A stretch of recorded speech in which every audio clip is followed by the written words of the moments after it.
Добро вечер. Вие сте со пресинг на Алфа телевизија. Вечерва наш гостин е господин Бранко Црвенковски, председател на Социјалдемократскиот сојуз. Добро вечер и добро дојдовте. Добро вечер, добро недов. Да започнеме со, би рекла, силната, сериозна порака од Вашингтон, која што ја добивме денеска, од подпредседателот Бајден и од државниот секретар Хилари Клинтон. Значи, има загриженост за трендовите во владењето на правото, судството, слободата на медиумите, граѓанското општество, меѓуетничките релации, името како да падна на второ место. Што е сега известно по овие пораки, по овие средби на премиерот Груевски? Па јас ке тргнам од една моја оценка дека кога внимателно ја слушав вчерашната изјава после средбите на премиерот Груевски и денес кога ги погледнав соопштенијата од кабинетот на подпредседателот Бајден, подосна изјавата на портпаролот на Стејт департментот после средбата со државниот секретар Хилари Клинтон, мојот впечаток беше дека нашиот премиер бил на средба со некои други луѓе. Во неговата изјава овие прашања кои што и во двете соопштенија, во двете изјави фигурираат, не беа ни споменати, а камоли потенцирани. Она што на прв поглед станува сосема јасно дека Соединетите американски држави од највисоко ниво, повисоко од ова е само председателот Обама, јасно и недвосмислено упатија порака дека се сериозно загрижени, како што и самите рековте, за владење на правото, за слободата на медиумите, за меѓуетничките односи, за цивилниот сектор, или во голема мера всушност тоа е сликата за демократијата во Македонија. Да се разбереме, немаше потреба тоа да ни го кажат подпредседателот Бајден и државниот секретар Хилари Клинтон, тоа се оценки кои што и ние овдека во Македонија ги имаме во подолг временски период, не само ние како опозиција, и невладиниот сектор, голем дел од медиумите, независните интелектуалци, меѓутоа нешто што постојано се игнорираше, се подценуваше, се релативизираше од страна на актуелната власт.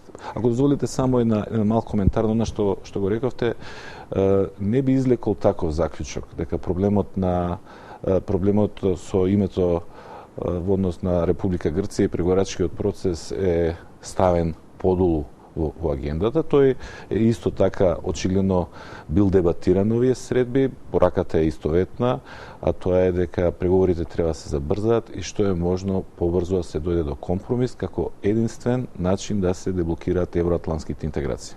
Така е, функционална демократија и прашањето за името. Тоа е заклучокот практично, тоа е она што го бара Вашингтон од Република Македонија, односно од оваа влада.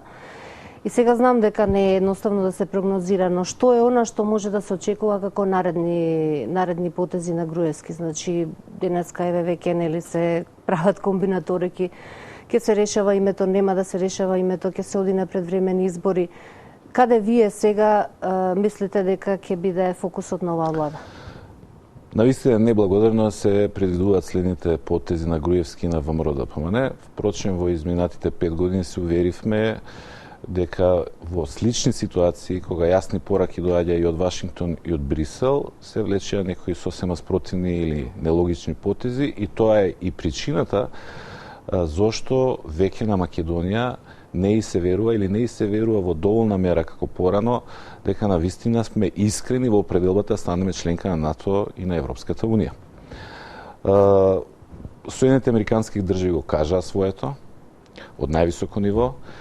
Брисел и Европската унија исто така во повеќе наврати ги потенцираат токму овие прашања како најбитните или најзначајните, сликата да се поправи. Дали на ист начин како што ние разговараме и како што единствено логично изгледа овие пораки ги прифатил, сватил, разбрал и премиерот Груевски, јас не знам. Допрва ќе видиме кои ќе бидат неговите потези. Јас она што го знам што е добро за државата. Значи, овие сугестии што ни доаѓаат од нашите стратешки пријатели, од оние кон чие друштво се стремиме, не се совети или препораки кои што треба да и нанесат некое лошо или зло на земјата. На крајот на криштата, независно судство, владење на правото, слобода на медиумите, поголема демократија, добри меѓуетнички односи е нешто што пред се ни е потребно нам, на граѓаните во оваа земја. Сите ова ситуација, овие пораки се однесуваат практично на актуелните случувања во државата. Имавме инцидент на Кале кој што разбуди многу реакции. Вие повикавте на одговорност. одговорност нема, односно никој не понесе. Значи, односите во коалицијата практично функционираат. Зборувам за коалицијата ВМРО, ДПМН и ДУИ. Вчера од ДУИ слушнавме дека има волја да се работи, да се решаваат прашањата во коалицијата, дека не е време за одговорност и така натаму. Сепак, дали мислите дека ова може така да помине? Сакам да подсетам дека меѓуетничките односи се клучниот столб на кој што се потпира стабилноста во Република Македонија. После искуството 2001, после туѓите искуства од регионот во изминатите 15 години, тоа е последната сфера или последната област каде што треба некој да се игра со оган или да се однесува неодговорно. Ние сме имали инцидентни ситуации, не од овој размери и во изминатиот период, на пример, меѓуетнички тепачки меѓу ученици, навивачки групи во некои училишта, во некои населби, на некои утакмици, во некои селски средини или градски населби, некои недоразбирања помеѓу одредена група на граѓани. Меѓутоа, што е карактеристично за она што се случува околу Калето и на Калето? Овој пат немаме инцидентна ситуација која што се создала спонтано од некого. Туку имаме ситуација која што е директно производ на власта, на нејзината политика, на двата коалициони партнери. Значи, беше лицемерно, да не речам и срамно, заедничкото соопштение на ВМРО, ДПМН и ДУИ, како изјавата на премиерот Груевски, каде што тие повикуваат да се стишаат страстите и предупредуваат некакви дежурни подбуснувачи надвор од владината коалиција. Да се подсетиме, одлуката да се гради црква или црква музеј на Калето е директно владина. Одлуката да се гради и ноќе после претходното објаснување или соопштување дека ќе бидат на одреден период одложени работите со повикување на работници и градежни од Битола е владина. Паско Кузман е човек на владата и еден од клучните луѓе во сите овие проекти на Никола Груевски. Конечно и градоначалникот на Чаире и министерот оние кои што отидоа ноќта во присуство на телевизиски камери да го рушат објектот, не беа некои непознати и анонимни граѓани. Тука беше министерот за здравство, градоначалникот на Чаир, заменик министерот за внатрешни работи. Сите тие заедно седат во една иста власт, во една иста влада, заеднички одлучуваат за политика, или барем така би требало да биде. На крајот на краиштата и сето она што подоцна следеше со тепачката, каде што беа вклучени голем број на пред се млади луѓе и од македонска и од албанска национална припадност, претпоставам имало и други, беше нешто што се најавуваше неколку дена претходно. Значи, недозволиво да се знае дека таква тензична ситуација ќе има и полицијата тоа благовремено да не го спречи. Ви тврдам дека не се работи за никаква непрофесионалност на полицајците. Тие си ја знаат работата. Проблемот не беше во полицијата. Проблемот беше во оние што им издава контраверзни наредби. Имавме ситуација да ги гледаме во понижувачка позиција полицајците кои не знаеа што да прават, па дури пред нивни очи оние на кои што им беа ставени лисици, потоа со политичка одлука да им бидат симнувани. Слушнавме потоа министерката Јангуловска како тврди дека расчистувањето на инцидентот со рушењето на објектот не е од примарна важност и тоа нема сега да се разгледува. И сега гледате како работите одат и во кој правец ги насочуваат. Одеднаш дека тоа ќе бидат некои групи малолетници, председателот Иванов дури ги искара родителите, зашто не водат сметка кај им се децата, се обвинуваат навивачките групи, некои невладини организации, така натаму. Ама тие ве обвинуваат и вас дека преку непромислени изјави разгорувате непотребна нетрпеливост и насилство за политички маркетинг, нашите за нервоза. изјави не се непромислени, се крајно осмислени. Имаат своја логика. Ние не повикуваме на никакви меѓуетнички тензии. Ние повикуваме тие што седат во владата и што земат плата од парите на овие граѓани да ја сносат одговорноста. Не може тие кои што се задолжени по устав и по закон да го чуваат мирот, стабилноста и добрите меѓуетнички односи да бидат пироманите во една сфера која што е опасна, сериозна и каде што никој не смее да си подигрува или да ризикува. Не велам јас дека тие што седат во владата посакуваат некоја голема меѓуетничка криза. Меѓутоа, гледам И видливо е дека посакуваат малци да си поиграат, да покажат мускули на теренот на меѓуетнички односи, надевајќи се на некаква, не знам, рейтинзи, зголемени подршки и така натаму. Многу е ризична играта што почнаа да играат. Ако ѓаволот еднаш излезе од Пандорината кутија, не може да се врати назад. За сабота преку социјалните мрежи повторно има повикувања за организирање и така натаму. Вчера видовме министерката Јанкуловска во посета на единицата за брзо распоредување, каде што дала задачи да се реагира, да се спречи тоа и така натаму. Мислите ли дека во сабота може да се случи повторно нешто? Јас сакам да искористам ова прилика и да им упатам порака на сите наши граѓани, без разлика на нивната верска или религиска припадност, а пред се на младите, да не влегуваат во сценариото кое што веќе претходно кажав кој го искреира и кој го започна.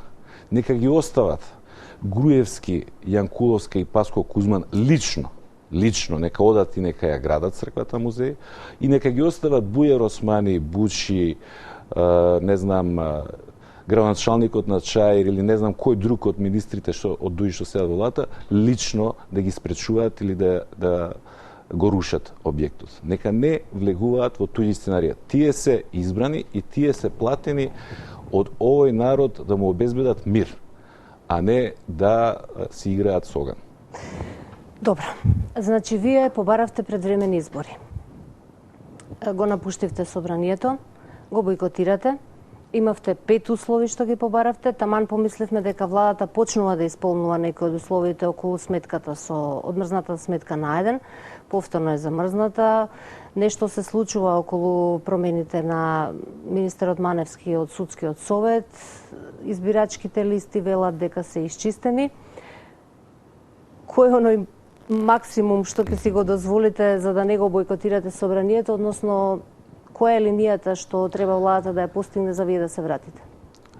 Многу прашања, знам. Не, верете, значи токму содржината на ова ваше прашање говори и покажува зошто е тешко да се предвиди кои ќе бидат идните потези на власта. Да има некоја разумност и логика, може да се предвидуваат потезите. Меѓутоа, гледайте само околу замрзнувањето на сметката на еден што се случи. Во среда навечер, американскиот амбасадор во Македонија, Филип Рикер, има интервју на А1 и вели, борбата против криминалот треба да продолжи и секој што се огрешил од законот треба да одговара. Меѓутоа, не треба да се попречува функционирањето на независните медиуми. Со други зборови, дека замрзнувањето на сметката, кое што по дефиниција ќе го невозможи не само медиумот А1, туку и печатените весници да престанат или да зрачат или да излегуваат, тоа за нас, како ваш стратешки партнер, е неприфатливо. Што беше одговорот од страна на власта? Следниот ден се замрзнаа сметките. Потоа, како што велите, Кричниот совет ја прифати жалбата, ги одмрзна сметките и многумина проценија дека е тоа логичен редослед на потезите од страна на Груевски, кој што ги сватил пораките од Вашингтон, од Брисел, уште повеќе бидејќи треба да оди во посета во Соединетите американски држави, и еве го првиот чекор или подадената рака работите да стивнат, да се кризата почне да се надминува, за да видиме дека се случи сосема спротивното. Одново замрзнување на сметката на овие медиуми. Затоа велам, е многу тешко да се предпостави какви ќе бидат следните потези. Генерално, Македонија се наоѓа во толку тешка и сериозна, сеопфатна криза, и тоа на економски, социјален, политички план, се надевам искрено дека нема да биде и на меѓуетнички план, што единствен легитимен и демократски начин да се надмине таа криза е да се отиде на избори. И тоа е причината зошто ние како опозиција излеговме со такво барање. Меѓутоа тие избори... Иако ве обвинува Груевски дека барате избори, ама молите Бога да не ги добиете. Груевски појма нема зашо молиме Бога ние. Значи, ние имавме јасен став, јасна иницијатива, уште во декември, после протестниот марш, и излеговме, дадовме формална иницијатива во собранието. ВМРО, ДПМН и парламентарното мнозинство можеше таа иницијатива да ја прифати, денес ке бевме на избори. тие тогаш тоа го одбија. И тогаш и сега, велам, изборите се излез, меѓутоа не било какви избори.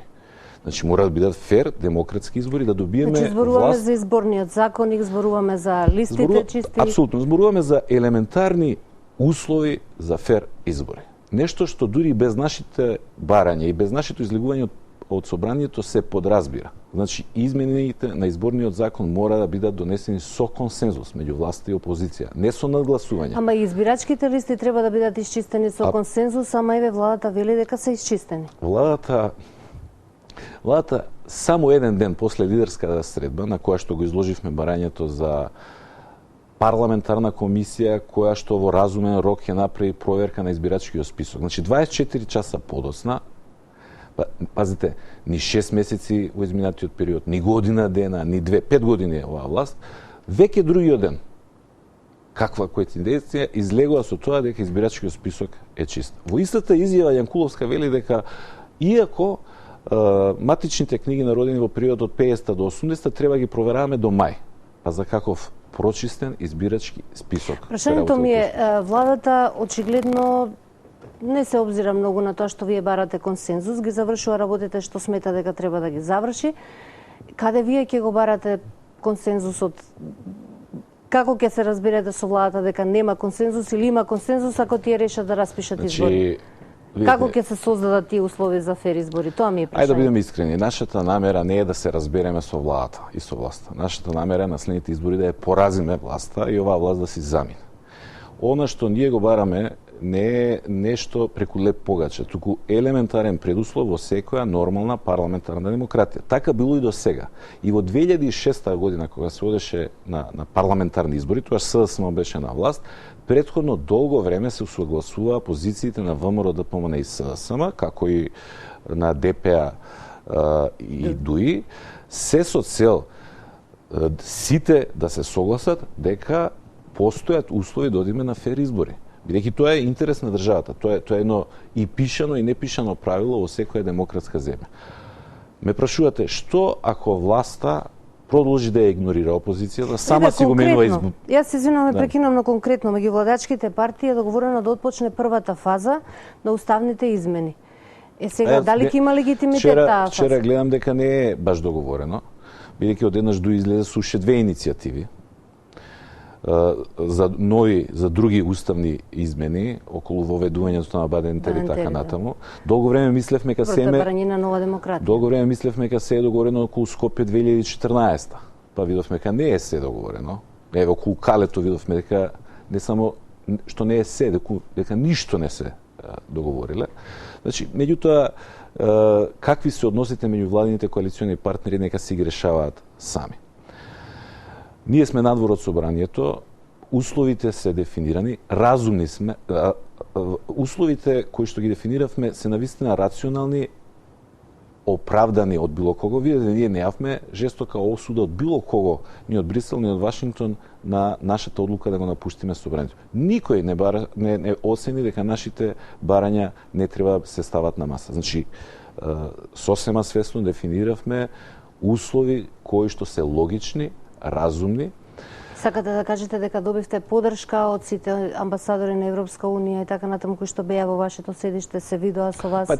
Вие ги слушате, значи вие ги слушате нивните изјави. Тие не може да го поддржат бојкотот на собранието или бојкотот на институциите. Зборуваме за условите. Меѓутоа условите се апсолутно разбирливи, па не само тоа, па ДУИ излезе со јавна изјава Али Ахмети дека условите кои што ги постави опозицијата се логични, разумни и за нив треба да се разговара. Тоа е став на коалициониот партнер во владата. Значи, ако наспроти сето тоа, Груевски реши сам по свој кеф да го менува изборниот закон, сам да ги прогласи избирачките списоци за прочистени, да одбие да разговараме исто така за рамноправен третман на сите медиуми во однос на јавните пари кои што се трошат за владини кампањи. Ја знаете праксата до сега, со тие пари да се корумпираат провладините медиуми, а да се стават во апсолутно нерамноправна положба на пазарот оние кои што се независни или критички настроени кон власта. Тогаш е сосема јасно дека Груевски не сака да имаме фер и регуларни парламентарни избори, туку дека сака да ја фалсификува волјата на граѓаните на тие избори. Такви избори ќе мора сам да ги организира и на нив сам да учествува и сам да ја понесе целокупната одговорност за продлабочувањето на кризата во Македонија. Со нерегуларни избори нема да го решиме проблемот, туку ќе направиме многу поголем. Тоа треба биде свесен и Груевски, а и сите тие околу него кои што заедно со него учествуваат во донесувањето на одлуките. Во околу донесувањето на владеачката коалиција во однос на изборите има, јас би можела да го наречам известно тактизирање. Например, ДУИ излегува со тоа дека на државата не и требаат сега избори, зборувам за еден период од 2 месеца. Дека на државата не и требаат избори, треба решавање на основното прашањето на името, па потоа дека ако се постигне консензус и тие би учествувале на предвремени избори, сега имајќи ги предвид односите во владеачката коалиција, дали мислите дека премиерот тактизира? Па не видите, 5 години на власт ВМРО ДПМН и 5 години е Никола Груевски премиер. Она што го кажува ДУИ изгледа логично. Значи, они велат вака, ние мислиме дека во наредните 2-3 месеци треба да се посветиме да го решаваме најголемиот проблем за земјата, а тоа е спорот со Грција и на тој начин да ги деблокираме евроатлантските интеграции на Македонија. Не е спорно, ако премиерот има намера да го решава тоа прашање во наредниот месец-два, и ако тоа јасно ни го соопшти и нам, и на целата македонска јавност, ние сме одговорна политичка партија, знаеме што е најбитно за земјата. Во тој случај ние барањето за одржување на предвремени парламентарни избори би го пролонгирале. Меѓутоа, од друга страна, ако некој 5 години ја држи целата земја во место, без 1 милиметар да се оди напред, и при тоа во тие 5 години не приближува, туку не оддалечува и од НАТО алијансата и од членството во Европската унија, врз основа на што да поверуваме дека во следните 2 или 3 месеци се променила волјата, начинот на размислување, приоритетите во структурите на власта во Македонија. Дали мислите дека средбите во Вашингтон можат да придонесат сега да се забрза изнаоѓањето решение за името, бидејќи Груевски има некои аргументи во раце, да речеме пресудата од Хаг, која што очекува поднос на тужбата за привремената спогодба, или можеби ветување дека ќе бара консензус со опозицијата, или можеби референдум и така натаму и така натаму. Дали очекувате некои движење? Добре, тука? не ја знам конкретно содржината на разговорот на премиерот Груевски со подпредседателот Бајден и со државниот секретар Хилари Клинтон. Очигледно е, јасно е, и од дадените соопштенија дека на ова прашање му се дало многу висок приоритет и дека америчката позиција е да се забрза процесот на доаѓање до заеднички прифатлив компромис. Тоа стои во соопштенијата и на крајот на криштата, тоа е нешто што и во претходниот период во повеќе наврати прашањето за името е едно од безбедносните прашања кога се однесува вниманието на Вашингтон на целиот регион. Клучната работа, ја кажа всушност Груевски, во смисол дека тоа било порака од Бајден и од Клинтон, а тоа е дека одговорноста овој спор да се реши е на Скопје и на Тина, на Македонија и на Грција. И не мораше да се оди до Вашингтон за да се добие една таква порака. На крајот на криштата, многу повеќе нам ни е битно да го деблокираме процесот на евроатлантско интегрирање отколку на Соединетите американски држави Вашингтон. НАТО со нас без нас е НАТО. Ние без НАТО е у перспектива. Не можам да препознам која алтернатива ја имаме. Во овие 5 изминати години постојано имавме прилика да слушнеме од власта дека ние треба да ги разгледуваме алтернативите. Меѓутоа никогаш не слушнавме која е алтернативата. Ако не е нашата иднина во членството во НАТО алијансата и во Европската унија да станеме дел од европското семејство, каде е нашата иднина? На исток, Кина, Индија, Русија.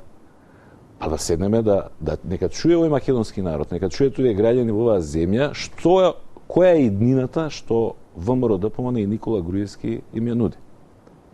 Во тој случај, ако пак ја добие поддршката, тоа е волја на народот, ние таа волја ќе ја почитуваме.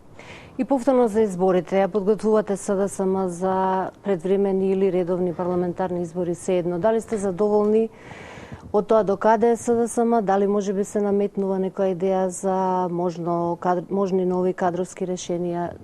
Дали сметате дека СДСМ е подготвена за избори? СДСМ е подготвена за избори. За релативно кусов период од неполни 2 години, мислам дека партијата, имајќи предвид на какви позиции беше, се консолидираше, кадровски се екипираше, програмата на партијата е иновирана и она што е за мене најбитно и најважно, моралот, ентузијазмот, волјата, решеноста на членството е на неспоредливо повисоко ниво од било кога до сега. Се разбира, секогаш може да работите и понатаму се подобруваат, се разбира дека во наредниот период ќе промовираме и нови лица во Социјалдемократскиот сојуз, значи кадровски апсолутно не сме арогантни или не мислиме дека тоа што вреди во општеството веќе го имаме во нашата партија. Напротив, сметаме дека огромен број на луѓе треба да бидат вклучени, кои што не се членови на партијата, дури не претендираме да станат членови на партијата, туку на една стручна, експертска основа. Кажав премалку дека кризата е толку длабока што нам ни треба да се мотивира, да се мобилизира целиот општествен интелектуален потенцијал, така да тоа е една од нашите главни определби или наш предизвик, не како СДСМ да ја освои власта и да дојде на власт, туку како СДСМ да успее да измотивира што е можно поголем број од нашите луѓе кои што знаат, умеат, можат, како стручници, како експерти. Добро, неопределените. Она што се коментари е дека рейтингот на СДСМ не е доволен за да се добијат изборите. Јас знам, вие повеќе пати сте одговарале на ова прашање дека рейтинзите се прават зависно, независно, сеедно. Сметате ли дека имате доволно сила, бидејќи барате избори, да го победите Груевски? И дека доволно луѓе се анимирани за да гласаат за вас? Значи, јас не мислам, Знаете. не се надевам, јас знам дека Социјалдемократскиот сојуз веќе во овој момент го има потенцијалот да го порази Груевски и ВМРО-ДПМН на следните парламентарни избори.